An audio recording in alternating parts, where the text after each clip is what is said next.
ये कहानी मिस्सू नाम के लड़के पर आधारित है जो एक लड़की के बेड के नीचे छुपा रहता है और वो पूरे दिन में क्या क्या करती है वो उसकी हर एक एक्टिविटी पे नजर रखता है। उसके बाद आगे क्या होगा वो हम आज की स्टोरी में देखने वाले हैं। आज मैं जिस मूवी को एक्सप्लेन करने वाली हूँ इस मूवी का नाम है अंडर योर बेड और ये मूवी 2019 में रिलीज हुई थी। मूवी के स्टार्टिंग सीन में हम एक उदास लड़के मिस्सू को देखते हैं। मिस्सू को किसी से भी कोई मतलब नहीं होता और वो क्लास में भी सबसे अलग रहता है और वो किसी से बात भी नहीं करता। इस वजह से उसका कोई भी दोस्त नहीं था। मिस्सू लोगों से इतनी ज्यादा दूरी बना के रखता है कि वो अपने स्कूल के मैगजीन के फोटो में भी नहीं आता। दिन बीतते जाते हैं और बाकी दिन की तरह आज भी मिस्सू चुपचाप क्लास में बैठा हुआ था। लेकिन आज किसी चमत्कार से एक लड़की उसके पीछे आके बैठ जाती है जिसका नाम साकी है। साकी मिस्सू से बात करने की कोशिश करती है जिसे देखने के बाद मिस्सू के दिल में बवंडर आ जाता है क्योंकि उसने आज से पहले कभी किसी लड़की से बात नहीं किया था। साकी ने मिस्सू से बात की। ये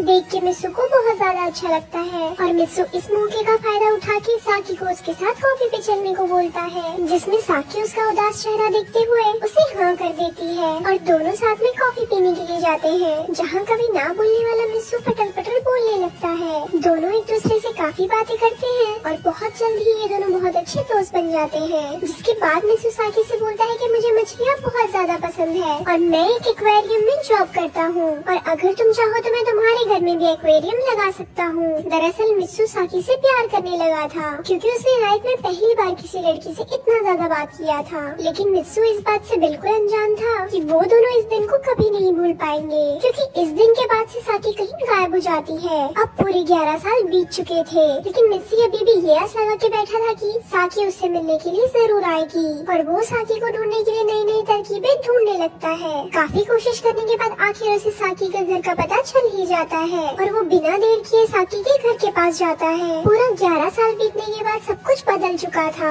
और अब साकी की शादी भी हो चुकी थी और उसकी अब एक लड़की भी है। साकी अब पहले जैसे बिल्कुल भी नहीं है और वो बिल्कुल उदास रहती है और वो किसी से बोलती भी नहीं है। साकी का पता लगाने के लिए मिस्सू उसी के घर के सामने एक्वेरियम की शॉप खोल देता है ताकि वो उस पे नजर रख सके और वो उसी शॉप के ऊपर एक फ्लोर ले लेता है जहाँ वो साकी की बहुत बड़ी तस्वीर अपने कमरे में लगा देता है ताकि वो उसे याद कर सके और वो साकी के जैसे दिखने वाली एक डमी भी ले आता है। एक दिन अपनी तसल्ली पूरी करने के लिए मिस्सू साकी के घर में टेलीस्कोप से झांकने लगता है और वो देखता है कि साकी का हस्बैंड उसे बहुत बुरी तरह से गिरा गिरा के मारता है। अगले दिन मिस्सू साकी के चेहरे पे मारपीट का निशान देखता है जिसे देखने के बाद वो समझ जाता है कि साकी की ये हालत उसके हस्बैंड ने ही की है। तभी मिस्सी की दुकान में साकी आती है लेकिन पूरे 11 साल बीतने की वजह से और घर में हुई मारपीट की वजह से वो मिस्सी को नहीं पहचान पाती। तभी मिस्सी साकी से बोलता है कि मेरी शॉप यहाँ पर नहीं है और अगर तुम चाहो तो मैं तुम्हारे घर फ्री में एक्वेरियम लगा सकता हूँ। जिसपे साकी भी मान जाती है और वो उसे अपने घर एक्वेरियम सेट करने के लिए ले जाती है जहाँ मिस्सी मौके का फायदा उठा के उसके घर की चाबी चुरा लेता है और वो उसके घर की एक लाइट में माइक्रोफोन लगा देता है ताकि वो ये सुन सके कि उसके और उसके हस्बैंड के बीच में क्या चल रहा है और वो रोज छुपके से जाके साकी के घर में मछलियों को खाना भी खिला देता है और उसने जो लाइटर रखा था वो उसके सील भी चेंज कर देता है।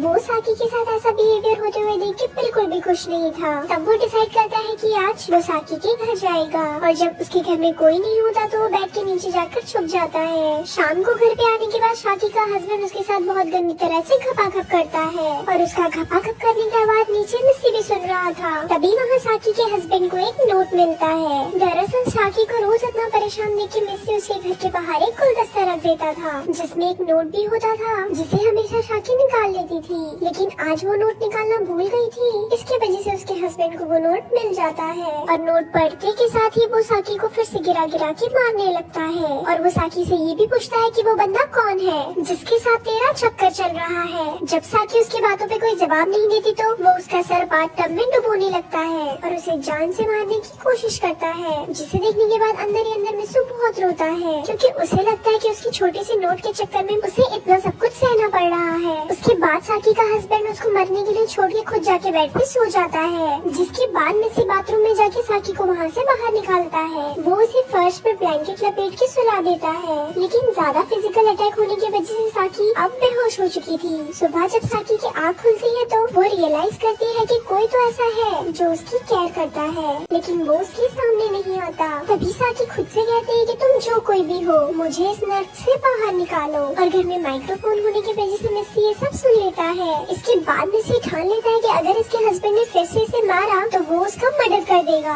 काफी दिन बाद साकी की माँ उसे कॉल करती है और बोलती है कि तुम्हारे डैड मरने वाले हैं और तुम जितना जल्दी हो सके घर आ जाओ। जिसके बाद साकी अपने हस्बैंड से इस बारे में बात करती है, लेकिन उसका हस्बैंड वहाँ जाने से साफ मना कर देता है। ये बात साकी को बिल्कुल भी बर्दाश्त नहीं होती और वो अपने हस्बैंड को जोरदार चाटा मारती है और वो उसे बोलती है कि तुम इंसान के रूप में शैतान हो। चाटा खाते के साथ ही उसके हस्बैंड का बीपी हाई हो जाता है और उसके बाद वो साकी को जमीन पे लेटा के उसका एक दांत तोड़ देता है और उसके मुंह से खून निकाल देता है। इतना कुछ करने के बाद भी जब उसका मन नहीं भरता तो वो साकी को मारने के बाद उसके मुंह में अपना स्पाइडरमैन देने लगता है, जिसे दरवाजे के पीछे खड़ा होकर मिस्सी भी देख रहा था। लेकिन वो बेचारा चाह के भी कुछ नहीं कर पाता और मिस्सी घर आके सारा गुस्सा ही खुद पे उतार देता है। अगले दिन परेशान होने के बाद साकी अपना बच्चा लेके वहाँ से भागने लगती है, जिसे मिस्सी ने भी देख लिया था। वो उसका पीछा करने लगता है, लेकिन वो उसका पीछा नहीं कर पाता। साकी अपने बच्चे को लेके अपने घर से दूर एक होटल में चली जाती है। कॉफी पीते समय साकी जब लाइटर उठाती है तो उसे पता चलता है कि उसके अंदर एक माइक्रोफोन है। तभी वहाँ अचानक से उसका हस्बैंड आ जाता है और वो उसे घसीटते हुए वापस घर ले जाता है। लेकिन इस बार उसका हस्बैंड हैवानियत की सारी हदें पार कर देता है और ये सब मिसू बिल्कुल भी बर्दाश्त नहीं कर पाता, क्योंकि ये सब वो भी चुपके से देख रहा था। तभी मिसू पीछे से आके उसके हस्बैंड पे अटैक कर देता है और वो बेहोश हो जाता है। किनिंचो को बेहोश देख के साकी उसका गला दबाने लगती है और उसे जान से मारने की कोशिश करती है, लेकिन तभी मिस्सू उसे साइड हटा के खुद उसका गला दबा के उसे जान से मार देता है। इसके बाद मिस्सी पुलिस स्टेशन जाके सारा इल्जाम अपने सर पर ले लेता है। इतना सब कुछ होने के बाद साकी उसके फ्लैट पे जाती है ताकि वो जान सके कि वो है कौन। जहाँ फ्लैट पे पहुँचने के बाद साकी उसके घर में एक बड़ी सी अपनी तस्वीर देखती है। वहीं उसको एक और तस्वीर मिलती है जो उसके स्कूल टाइम की थी, जिसमें वो और मिस्सू दोनों एक साथ थे। तब साकी को सब कुछ समझ आ जाता है और वो तुरंत मिस्सू के पास जाती है और आखिर में मिस्सू के जेल जाने से पहले साकी आखिरी बार उसका नाम लेती है। ये सुनने के बाद मिस्सू को बहुत ज्यादा अच्छा लगता है और कुछ इसी तरह से ये मूवी यहाँ पर खत्म हो जाती है। ऐसे ही और स्टोरी सुनने के लिए हमारे पेज को लाइक करें।